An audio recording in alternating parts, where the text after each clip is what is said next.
এটা কোনো না কোনো পরিপ্রেক্ষিতে চেয়ারম্যান সাহেবের নিয়ন্ত্রণ নাই। এটা মির্জা ফখরুল এক জায়গায় করে মির্জা আব্বাস, গয়েশ্বর বাবু, মোশাররফ হোসেন এরা মিলে এই কাজটা করেছিল। আপনি দ্রুত লন্ডনে যান। এই ঘোষণার কোনো দাম নাই, এটা আমি জানি। ভাই একটু শান্ত থাকতে ভাই, আল্লাহর উপর আস্থা রেখে, আস্থা কমপ্লিট আস্থা রেখে চরম অপমানটা হজম করে 7 দিন বাসায় বসে থাকবো, বার হবো না।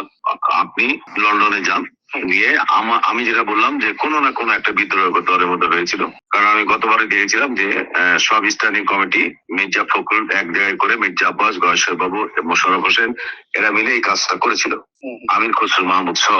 এখন শুধু স্ট্যান্ডিং কমিটির বাইরে একটা লোক আছে, এদের বাইরে 2টা লোক আছে, সালাউদ্দিন সাহেব আর ইকবাল মাহমুদ টুকু।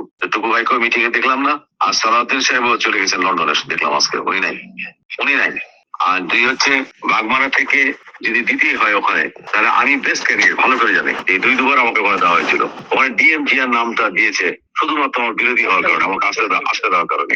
এটা একটা অবাস্তব লিস্ট দিয়েছে, অবাস্তব। তার মানে এইখানে যে মানে যে গ্রুপটা, এই গ্রুপের সাথে মহাসচিবের সাথে মিলন আর মিনু জড়িত, খুব ভালোভাবে জড়িত। এটা নিয়ে কিন্তু আমি আপনাকে অনেক আগেই বলছিলাম, আপনি বলছিলেন ভাই এটা কিন্তু এই কাজটা হচ্ছে। জানি যে এটাই কিন্তু আমি যে মিশেছি, আমি যে চিনি, লোকগুলোকে চিনি, চিনি, মহাসচিবের সাথে মিশেছি। আমি দেখলাম যে আমার ভাই আশ্রিত হয়ে গেছে একটা ছোট ধাক্কা দিয়ে। এটা কিছু না ভাই, তো ভাই ফাইনাল নমিনেশন ক্যান্ডিডেট ছিল, তাকে ক্যাম্পেইন করেছি 10 দিন পরে, বড় সেখানে ক্যান্সেল করেছে। সেখানে ক্যান্সেল করেছে। আমার নমিনেশন মহাসচিব দেয়নি, কেটে দিয়েছিল ম্যাডাম নিজে। ইনশাল্লাহ। তবে আপনাকে আমি শুধু একটা আমার পক্ষ থেকে অনুরোধ করবো, সেটা হচ্ছে যে আপনি দ্রুত লন্ডনে যান। এই ঘোষণার কোনো দাম নাই, এটা আমি জানি। আপনি আপনারা একটু শান্ত থাকেন, একটু মনে কষ্ট দিয়ে একটু থাকেন, আমার উপর ভরসা করে থাকেন, আল্লাহ আছে, আমি আছি ইনশাল্লাহ, ভালো জায়গাটা দিবই আপনাদের। ইনশাল্লাহ আপনি শুধু লন্ডনে যান।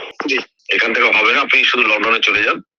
আমার মন বলছে যে এটা কোনো না কোনো পরিপ্রেক্ষিতে চেয়ারম্যান সাহেবের নিয়ন্ত্রণ নাই।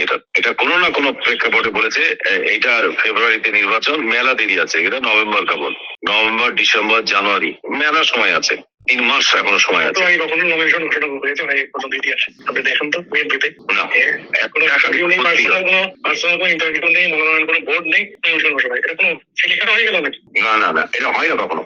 এটা কোনো না কোনো কৌশলের অংশ হিসেবে হয়েছে, আমার মন বলছে, আমার জ্ঞান অভিজ্ঞতা বলছে। কিন্তু একটা বললাম যে একটা সমস্যা হলো যে এখন আপাতত মাঠে নামা যাবে না, যেহেতু একদম অফিসিয়ালি ঘোষণা হয়েছে, কাউকে এটা বোঝাতে পারবো না যে এটা একটা কৌশল। এটা চূড়ান্ত সিদ্ধান্ত নিতে পারবো আবার, সেটা হচ্ছে আপনি যদি লন্ডনে যে এটা ম্যানেজ করে ক্লিয়ার করেন, বাস ওকে। ঠিক আছে ভাই, আমি এখন রাখছি, আমি রাত্রে আপনি একটু যাওয়ার জন্য প্রস্তুতি। আমি যাওয়ার জন্য প্রস্তুতি।